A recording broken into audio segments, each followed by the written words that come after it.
Donc merci à Monsieur Raoult d'avoir choisi ce sujet. Je ne sais pas si c'est une couillonnade ou pas, mais je vais vous montrer des études qui ne sont quand même pas très convaincantes. Alors de quoi parle-t-on dans cette littérature qui est quand même très importante ? Il y a deux chapitres. Il y a des études qui vont s'intéresser à traiter la cystite et notamment la cystite aiguë non compliquée, un premier épisode, traitement curatif, très peu, mais il y en a.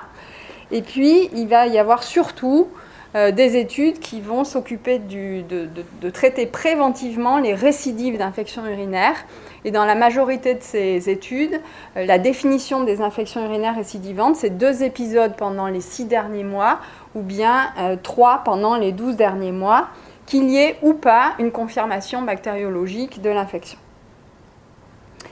Donc je vais vous présenter essentiellement des essais contrôlés randomisés, à défaut des études observationnelles, dans une population que j'ai choisie simple, les femmes jeunes de plus de 18 ans en bonne santé.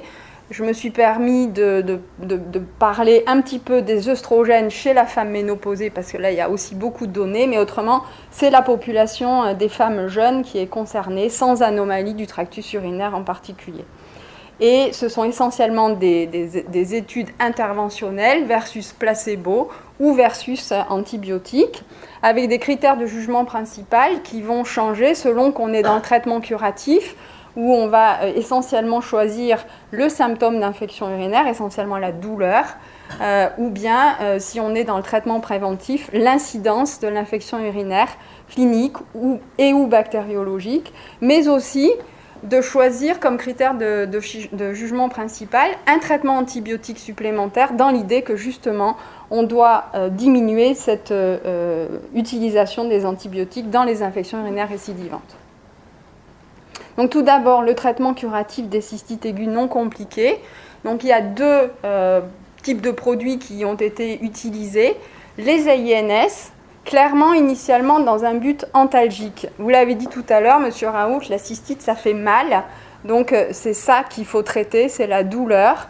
Et il n'y a pas d'essai en prophylaxie des anti-inflammatoires non stéroïdiens, uniquement en curatif. Et donc il y a plusieurs essais contrôlés randomisés en double aveugle de non-infériorité qui ont été réalisés. Ibuprofène versus antibiotiques, fosfomycine, ciprofloxacine, pivmécillinam, mais aussi diclofénac versus norfloxacine. Et clairement, dans ces études bien conduites, les AINS sont inférieurs aux antibiotiques pour soulager les symptômes qui étaient en général évalués à J3, J4 du début de l'infection. Et c'était aussi clairement associé à davantage de pyélonéphrite aiguë, même si l'utilisation des AINS réduit à J30 en tout cas la consommation d'antibiotiques.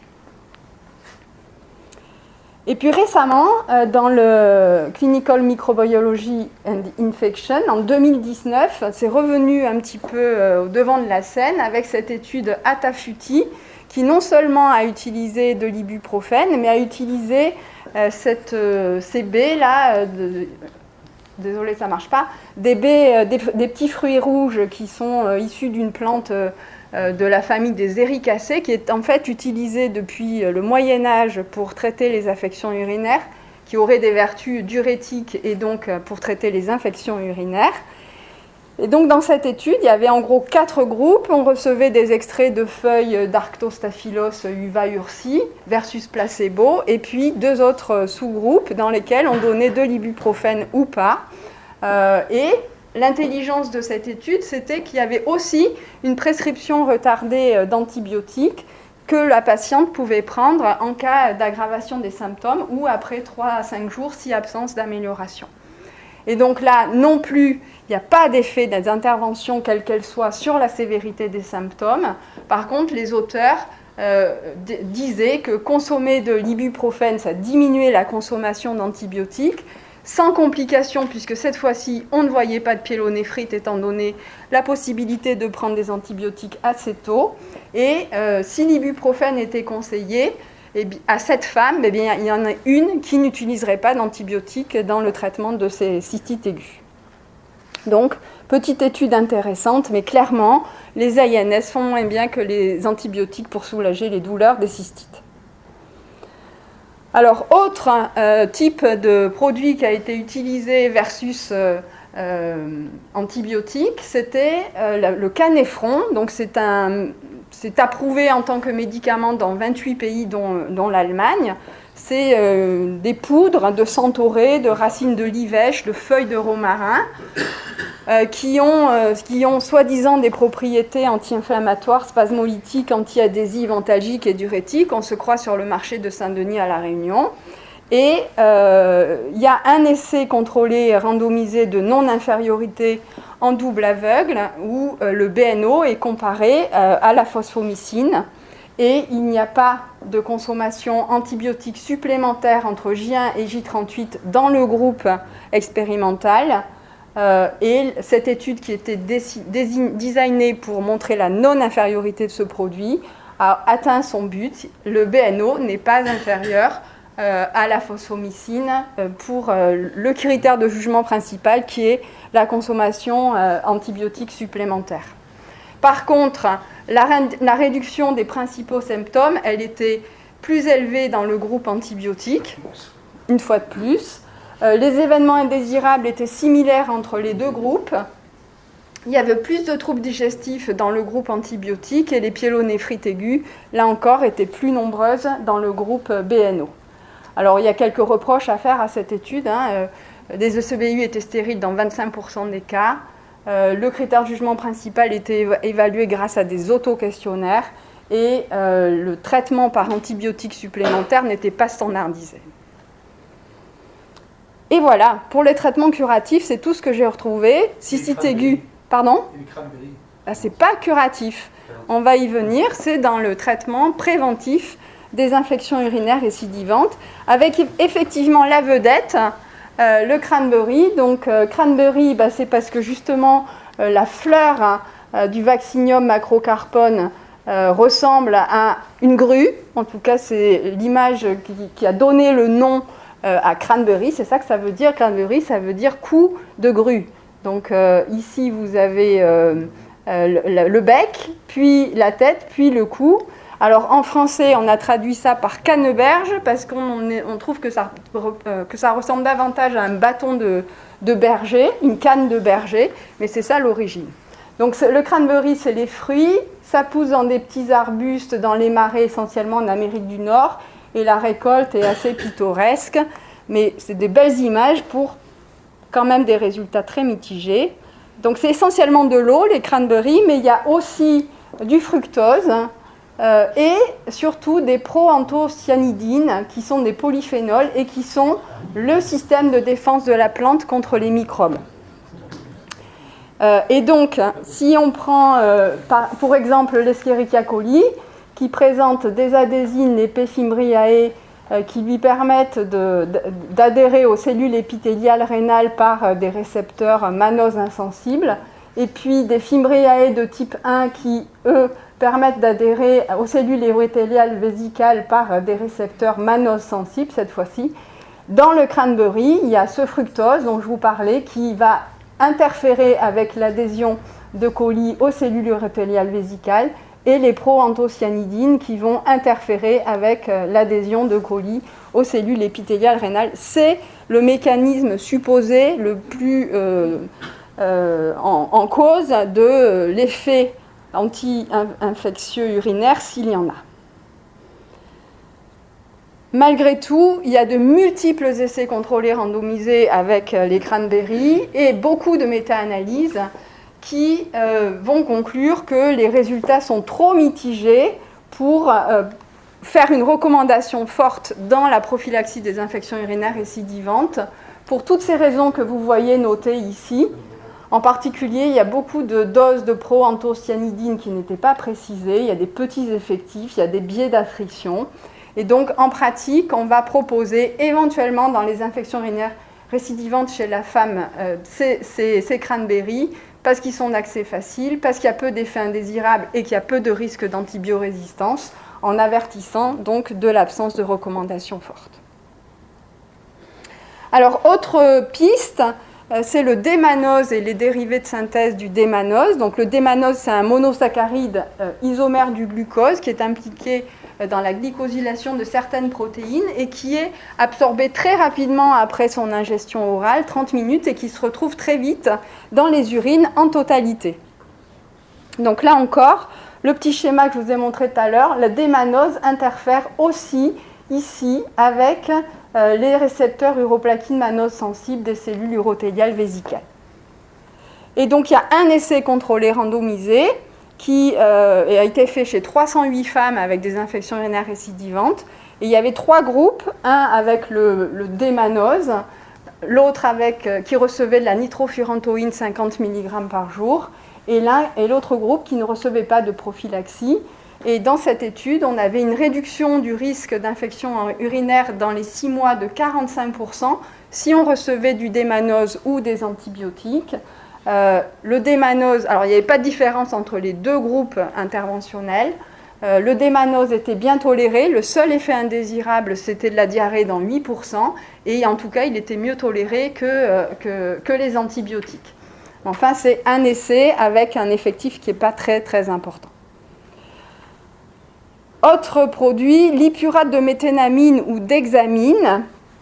Donc la méthénamine à pH acide, elle est hydrolysée en ammoniac et en formaldéhyde. Et c'est le formaldéhyde qui a des effets supposés essentiellement bactériostatiques par inhibition des synthèses protéiques bactériennes. Et il y a une méta-analyse de Cochrane qui a analysé 13 études qui ont été publiées avant 2007, qui concernaient plus de 2000 patients et qui comparaient la méthénamine versus placebo ou rien. Et bien là, malgré des études, là encore, de qualité mitigée et des populations très hétérogènes, l'analyse de Cochrane concluait à une réduction des infections urinaires de 76% dans le groupe expérimental. C'est un produit qui est bien toléré. Principal effet indésirable, la nausée. Et ce produit est revenu un peu au devant de la scène avec cette étude ALCAR dont on attend les résultats. Toutes les inclusions sont terminées. C'est une étude au Royaume-Uni, un essai contrôlé randomisé de non-infériorité, mais sans aveugle, chez les femmes sans anomalie urinaire, qui compare donc une antibioprophylaxie à ce produit Iprex pendant 12 mois, et ce produit n'est pas disponible en France. Alors, là, autre chose, ce schéma de prophylaxie antibiotique, il est interdit en France depuis qu'on a démontré des cas de fibrose pulmonaire grave et des cas d'hépatite sévère. Donc, plein d'études visant à diminuer la consommation d'antibiotiques sont en cours à ce sujet. Alors, les glycosaminoglycanes constituent une barrière de défense à la surface des cellules urothéliales. Elles sont chargées de molécules d'eau, et la perte de cette couche de glycosaminoglycanes serait une étape initiale commune dans la pathogénèse des états inflammatoires chroniques de la vessie, notamment les infections urinaires récidivantes bactériennes. Et cette perte de GAG pourrait augmenter l'internalisation dans les cellules urothéliales des bactéries, qui serait aussi une étape clé de la pathogénèse des infections urinaires récidivantes.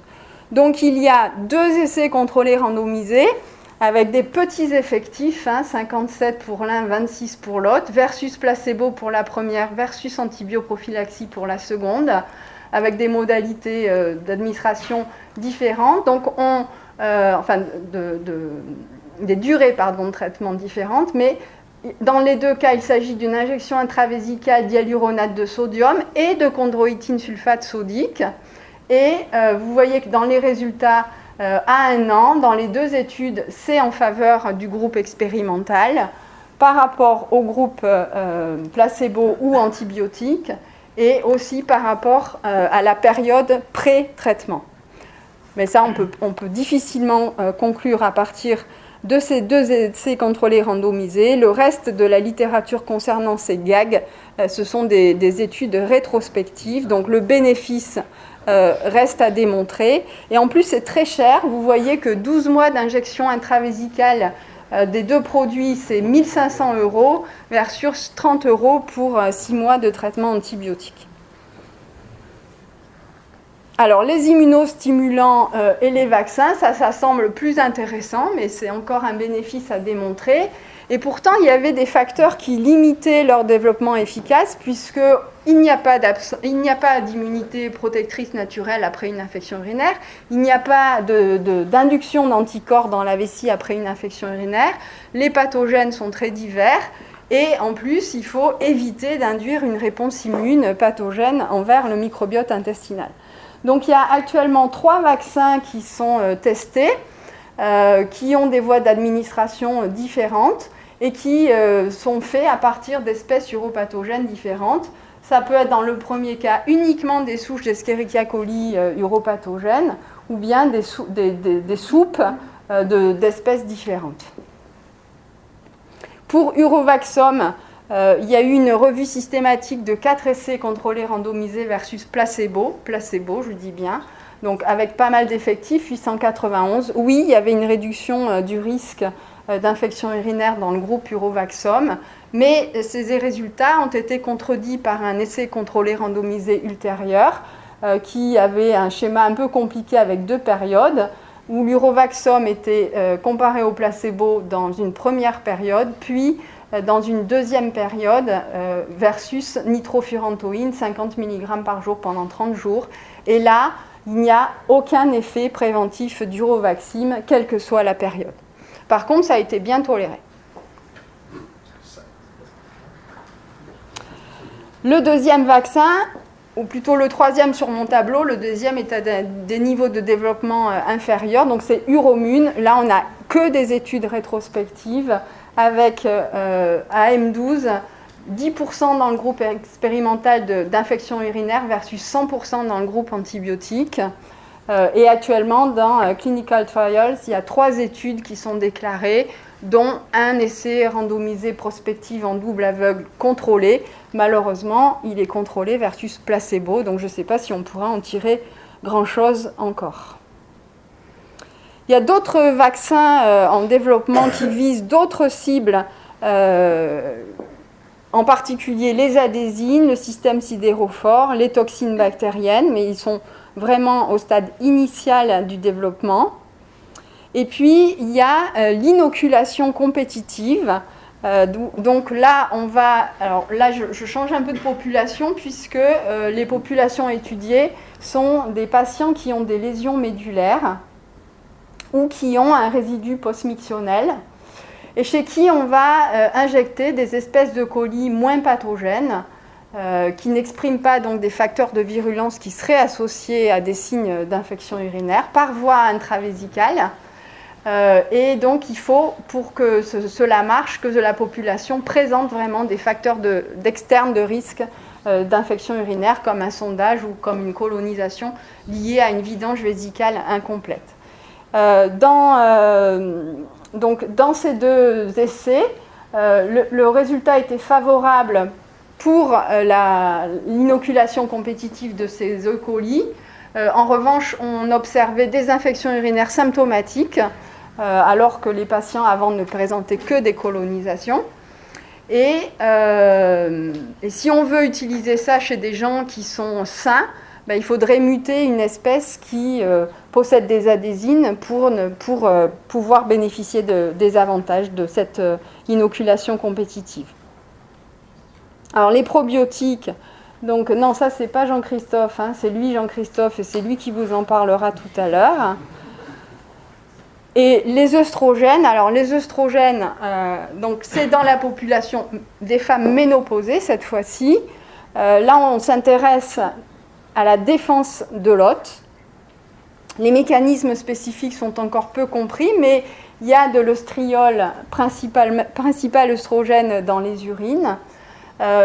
Les effets de l'œstriol seraient favorables sur la prolifération, la différenciation des cellules urothéliales, pour augmenter aussi la pression de fermeture urétrale et donc la continence.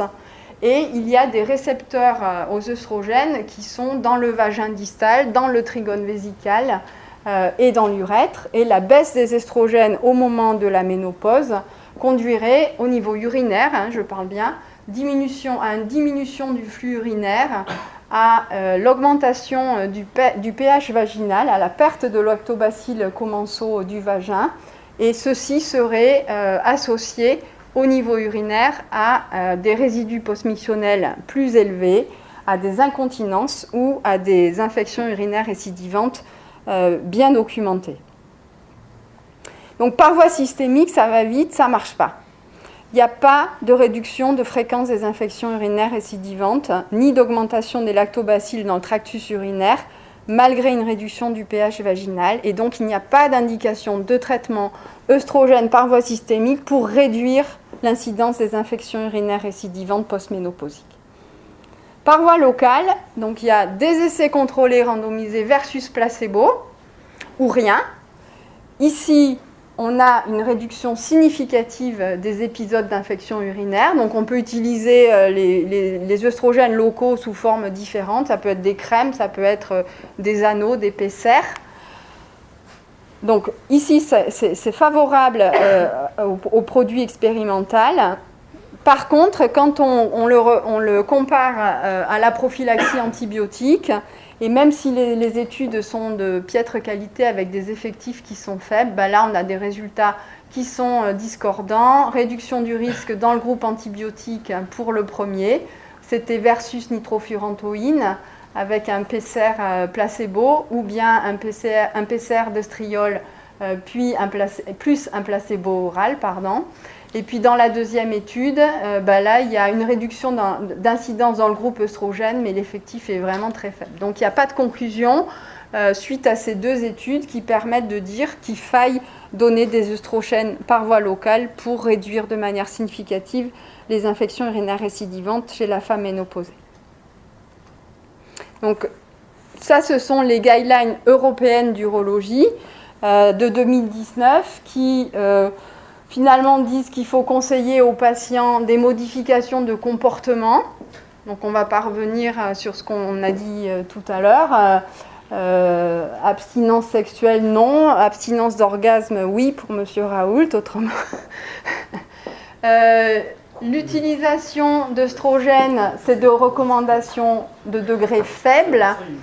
Et puis, ces recommandations, elles sont sorties avant l'essai contrôlé randomisé que je vous ai rapporté versus placebo de la vaccination.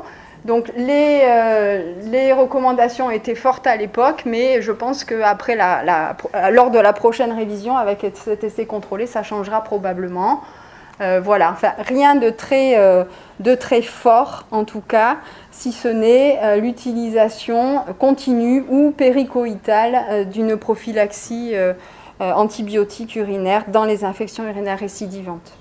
Je ne vais pas revenir sur ce qui est dit par la SPILF. Je voudrais quand même juste souligner le faible grade des recommandations, des choses qui semblent pourtant très évidentes, et qui sont faiblement finalement confirmées. Ça non plus, j'y reviens pas, Eric vous en a parlé. Donc pour conclure, il faut établir des stratégies pour réduire la virulence des bactéries ou restaurer les défenses de l'hôte, et c'est cette littérature qui s'y emploie. Pour autant, les antibiotiques restent le gold standard en termes d'efficacité pour le traitement et la prévention des infections urinaires. Pour la prévention des infections urinaires, ça peut être possible uniquement si le nombre d'infections urinaires est fréquent, plus d'une cystite par mois. Les traitements non antibiotiques des infections urinaires en clinique humaine nécessitent des essais contrôlés randomisés en double aveugle versus antibiotiques de grande envergure avant qu'on puisse en dire plus que ce que je vous en ai dit aujourd'hui.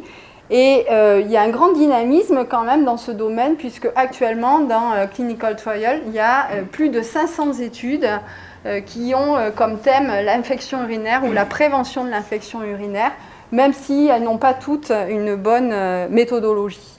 Mais en tout cas, la piste serait peut-être d'intégrer des mesures non antibiotiques dans la prise en charge des infections urinaires pour pouvoir consommer moins d'antibiotiques et donc diminuer l'émergence de résistance. Voilà, je vous remercie.